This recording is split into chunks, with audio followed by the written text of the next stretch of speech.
બનાસકાંઠાની આ વીર ભૂમિ પર મારી સામે ઉપસ્થિત જેમને ગલબા કાકાની પહેલ પર બનાસકાંઠો બદલી નાખ્યો એવી મારી બનાસકાંઠાની સૌ બહેનો માતાઓ અને મારા ખેડૂત મિત્રોને મારા રામ રામ પ્રણામ। આજે બનાસ ડેરીની કેટલીય નવી શરૂઆતોનું ભૂમિપૂજન અને લોકાર્પણ અહીંયા આજે મને કરવાનો મોકો મળ્યો। બનાસકાંઠાની અંદર ગલબાભાઈએ જે યાત્રા શરૂ કરી એ યાત્રા ધીરે ધીરે ધીરે વધતા 400 રૂપિયાનું દૂધ ભરાતું એમાંથી 24,000 કરોડના વેપાર સુધી પહોંચી છે। 24,000 અહીંયા બહેનો બેઠી છે। હું દેશભરમાં જ્યાં જાઉં છું ત્યાં કહું છું કે ગુજરાતની બહેનોએ ગુજરાતના ગામડાને સમૃદ્ધ કરવાનું કામ મારી ગુજરાતની માતાઓ બહેનોએ કર્યું છે। એમને અહીંયા બેઠેલા સૌ કિસાન ભાઈઓ બહેનો ખેડૂત ભાઈઓ બહેનો અને વિશેષ કરી સહકારી આગેવાનો ગામની દૂધ મંડળીના ચેરમેન બનાસના ડિરેક્ટરો ખરેખર તમને બધાને ખબર નથી કે તમે કેવો ચમત્કાર 24,000 કરોડની એક કંપની ઊભી કરવી હોય તો કોર્પોરેટને પણ પડસેવા છૂટી જાય। મારી બનાસની બહેનો અને મારા ખેડૂતોએ જોતામાં 24,000 કરોડ। આજે હું મારી સાથે દેશની સંસદના બંને સદન લોકસભા અને રાજ્યસભા એના પ્રતિનિધિઓને લઈને આવ્યો છું।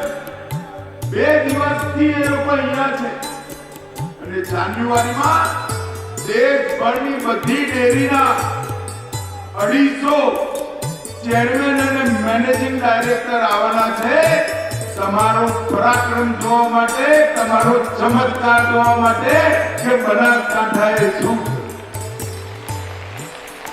મિત્રો 85, 86, 87 ના દુકાળમાં હું એક કાર્યકર્તા તરીકે અહીં આવતો હતો। લૂ વાય, ગરમ લાય, પવન અને માણસને શરીરનું બધું પાણી વરાળ બનીને ઉડી જાય એવું વાતાવરણ। ખેડૂતો મળતા પૂછતા અમે જૂના ચંપલ અને સુખડી વેચવા જતા જ્યારે સરકારી કામ ચાલતું ત્યાં ચોકડીઓ પાડવાનું કામ ચાલતું ને પૂછતા કેટલી ખેતી થાય। આકાશી ખેતી એક ચોમાસું પાક થતો। હમણાં મેં શંકરભાઈને પૂછ્યું કે શંકરભાઈ શું છે ખેતીની?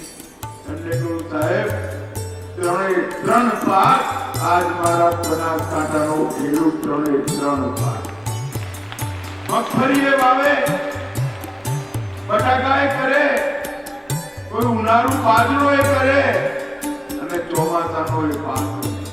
બનાસકાંઠાની અંદર 3 પાક લેતી ખેતી 25 વર્ષ પહેલા સ્વપ્ન। નરેન્દ્રભાઈએ ગુજરાતના પાણીવાળા વિસ્તારમાંથી પાણી બનાસમાં વાળવાનું કામ કર્યું। સુજલામ સુફલામ યોજના અને નર્મદા મહીકાંઠાનું વધારાનું પાણી અને નર્મદાનું પાણી બનાસકાંઠામાં આવ્યું અને પહેલા મારા બનાસકાંઠાનો ખેડૂત બીજા માટે મજૂરી કરતો એને પોતાની જમીનને સ્વર્ગ બનાવીને આજે બનાસકાંઠાને સમૃદ્ધ કરવાનું કામ કર્યું છે। સમૃદ્ધ કર્યું। મિત્રો આપણે એવી પરંપરા નથી, આદત નથી, આવડત નથી। કોઈ મોટું કામ થયું હોય તો એનું ડોક્યુમેન્ટેશન કરવું, એનો ઇતિહાસ બનાવો। પરંતુ મેં 2 યુનિવર્સિટીઓને કામ સોંપ્યું છે। બનાસકાંઠા અને મહેસાણાની અંદર જળ સંચય અને જળના માધ્યમથી, પાણીના માધ્યમથી જે સમૃદ્ધિ આવી જીવનમાં પરિવર્તન આવ્યું એનો ઇતિહાસ લખવાનું કામ 5 જુવાનિયાઓ કરે છે અને મને વિશ્વાસ છે બનાસકાંઠાનો આ પરિશ્રમ પૂરા દેશ માટે પ્રેરણા સ્ત્રોત બની સુવર્ણ અક્ષરથી ગ્રામીણ વિકાસના ઇતિહાસમાં નોંધાશે.